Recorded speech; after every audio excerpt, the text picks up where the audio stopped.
des négociations directes entre les États-Unis et les Houthis au Yémen, qui, rappelons-le, il y a à peine quelques jours, ont envoyé un missile balistique à l'aéroport, enfin, qui a touché Israël. Il y a eu un accord conclu également avec le Hamas pour relâcher un otage américain. Tout cela, à en croire les médias israéliens, c'est fait dans le dos de Benjamin Netanyahou. Et ce qui se dit aujourd'hui, c'est que les tensions entre les hommes ne sont plus de l'ordre du pouvoir. C'est quasiment une information vérifiée.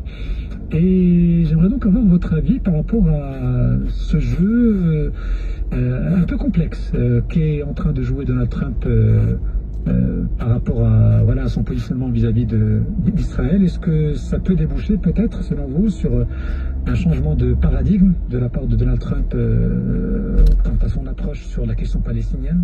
En fait, Donald Trump ne veut pas que Benjamin Netanyahou lui survive en termes de mandat politique. Il y a des élections en octobre 2026 et je peux vous parier que Donald Trump va tout faire pour faire sauter Netanyahou.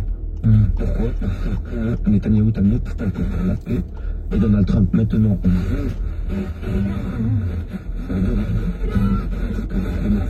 sont utilisés à part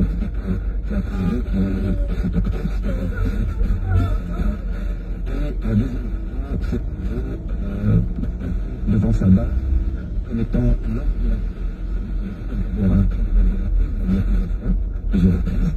l'homme de la paix au Moyen-Orient.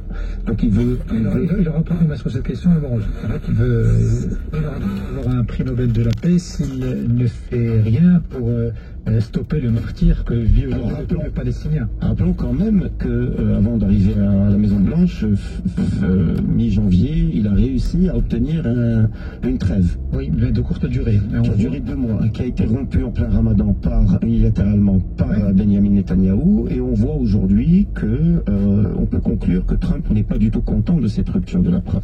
Il n'est pas content de la tournure des choses. Il ne veut plus des Netanyahou qui puissent bombarder le palais présidentiel de Damas, bombarder Abéon.